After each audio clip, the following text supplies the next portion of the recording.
Good afternoon guys, good afternoon. আমার গ্রাম চৌবেড়িয়া থেকে সকলে আশা করি অনেক বেশি ভালো আছো। চলে আসলাম আরও একটা নতুন ব্লগ ভিডিও নিয়ে তোমাদের সামনে। আর থাম্বনেল দেখে যদি তোমরা সব কিছু বুঝে দাও তাহলে তো আর হবে না, ভিডিওটা পুরোটা তোমাদেরকে দেখতে হবে। হ্যাঁ, আজকে যাচ্ছি হচ্ছে আমার বাড়ির খুব কাছের হাবড়ার বাণীপুরের যে লোক উৎসব হচ্ছে, যেটা পশ্চিমবঙ্গের দ্বিতীয় বৃহত্তম লোক উৎসব, সেই উৎসবে কিন্তু আজকে যাচ্ছি। এবং সেটা কিন্তু আমার জীবনে প্রথম। বাড়ির এত কাছে এত বড় একটা মেলা হওয়া সত্ত্বেও আজ অবধি কোনো দিন যাইনি, তো আজকে যাচ্ছি। থাকছে আমার সাথে আরও অনেকে, থাকছে হচ্ছে আমার সাথে এক ইউটিউবার প্রীতম। তো চলো একেবারে দেখা হচ্ছে বাণীপুর মেলার সামনে গিয়ে।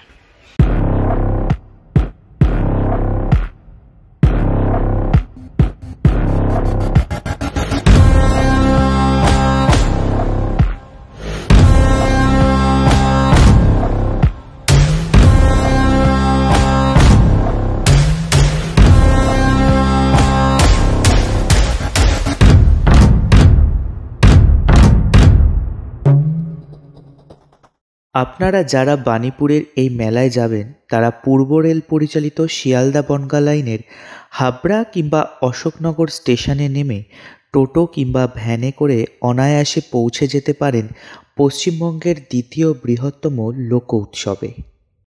তো যাই হোক, ফাইনালি পৌঁছে গেছি কিন্তু হচ্ছে বাণীপুর লোক উৎসব, যেটা পশ্চিমবঙ্গের দ্বিতীয় বৃহত্তম লোক উৎসব। সেখানে কিন্তু আমরা পৌঁছে গেছি।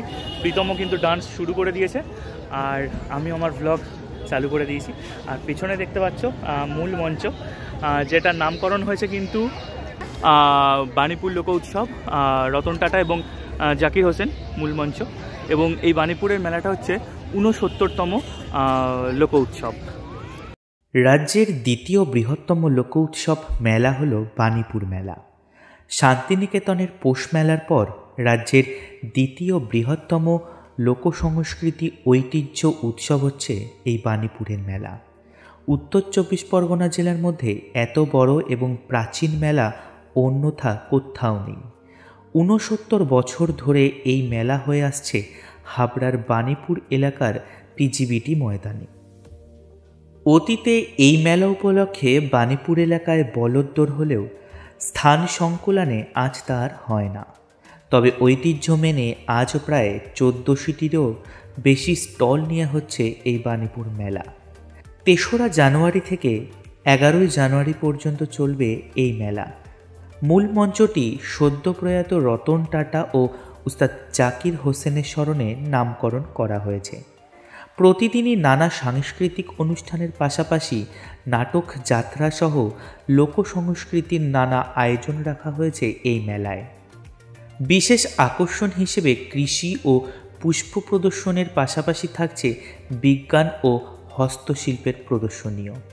প্রতি বছরের মতো এবছরও মানুষের বাড়তি আকর্ষণ রয়েছে বিশেষ প্রদর্শনীকে ঘিরে। বৃহৎ আকৃতির সবজি ও ফলমূল দেখতে এই প্রদর্শনীতে ভিড় জমাচ্ছেন সাধারণ মানুষ। রয়েছে মূল মঞ্চসহ একাধিক লোক উৎসবের স্টেজ। সেই মঞ্চগুলিতে প্রতিদিনই রয়েছে নানা অনুষ্ঠানের পাশাপাশি নাটক, গান, কবিতাসহ একাধিক সাংস্কৃতিক অনুষ্ঠান। বাংলার লোকসংস্কৃতি ও রাজ্যের নানা জায়গার শিল্পের সম্ভার নিয়ে এই মেলায় হাজির হন বিক্রেতারা। খুঁটিনাটি জিনিস থেকে ঘর সাজানো, এমনকি বাঁশের তৈরি নানা হাতের কাজেরও জিনিসও মেলে এই মেলায়।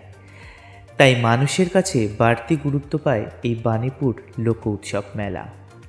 পাশাপাশি এ মেলায় প্রতি বছরই দেখা যায় নাগরদোলনা এবং বিভিন্ন ধরনের জয় রাইড সহ মরণ কূপের খেলা। পেট পুজোরও জবরদস্ত ব্যবস্থা রয়েছে কিন্তু এ মেলায়। মথুরা কেক থেকে শুরু করে পিঠে পুলি, পাটিসাপটা, আবার চাইনিজ, এগরোল, মোগলাই থেকে আরম্ভ করে আইটেম, যে কোনো আইটেম, তার সাথে কিন্তু বিরিয়ানি, সব কিছুই পাওয়া যায় কিন্তু এ মেলায়। তাই এ মেলায় না এলে অনেক কিছুই একসঙ্গে মিস করতে পারেন আপনিও। কি না নেই এই বাণীপুর লোক উৎসবের এই মেলাতে? 3টে মূল মঞ্চ, এছাড়াও আছে বিভিন্ন রকমের রাইড, সার্কাস, খাওয়ার তো স্টল বোঝাই এখানে, কেনাকাটার বিভিন্ন দোকান, সব মানে মোটামুটি ঘুরতে এখানে বেশ খানিক্ষণ সময় লেগে যাবে। মোটামুটি হয়তো 5 থেকে 6 ঘন্টা ঠিকঠাক সময় দিলে কিন্তু বাণীপুর লোক উৎসব কভার করা যাবে। আই থিঙ্ক যাবে কিনা তা তো একটা বড় সন্দেহ আছে।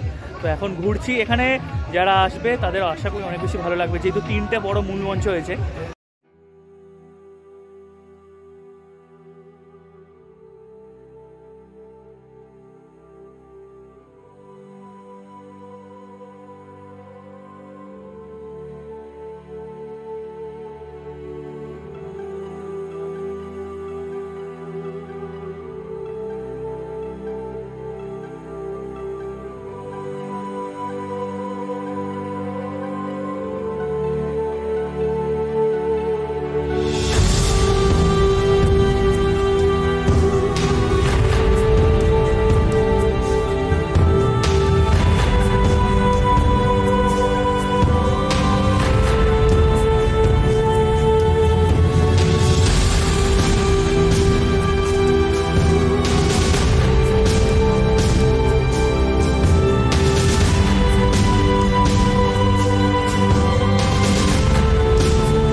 প্রচণ্ড ভিড় মেলায়, তো অনেকক্ষণ ঘুরলাম মেলাতে। প্রীতমেরও ডান্স ভিডিও করা কমপ্লিট হয়ে গেছে। এবারে আমরা রওনা দিচ্ছি বাড়ির উদ্দেশ্যে, কারণ যেহেতু আমরা লাইনে এসেছি, মানে বাস অটো করে এসেছি। তো এখন ঘড়ির কাঁটায় সন্ধ্যে 6:30। এবারে কিন্তু আমরা বাড়ির উদ্দেশ্যে রওনা দিচ্ছি। মেলার আক্ষরিক অর্থ মিলন। মেলায় একে অন্যের সঙ্গে ভাব বিনিময় হয়। অনেকেই আছেন যারা মেলাতে ঘুরতে গিয়ে অসীম আনন্দ খুঁজে পান, তাই তো মেলাগুলোতে ভিড় জমে। মেলা এমন একটি আনন্দ সমাগম যা প্রাচীনকালের ঐতিহ্যকে বহন করে থাকে এবং প্রাচীনকালে হারিয়ে যাওয়া সেই জিনিসগুলো মানুষের সামনে পুনরায় উপস্থাপন করে। তারই এক বাস্তব উদাহরণ বাণীপুরের এই ঐতিহ্য লোক উৎসব মেলা। এইবারে এই ঠান্ডার মধ্যেই গুটি গুটি পায়ে রওনা দিলাম বাড়ির উদ্দেশ্যে। এই শীতের মধ্যে আরও একটি সুন্দর ভ্লগ নিয়ে ফিরছি পরবর্তী একটি ভিডিওতে। ততক্ষণ সবাই সুস্থ থাকবেন, ভালো থাকবেন। টাটা।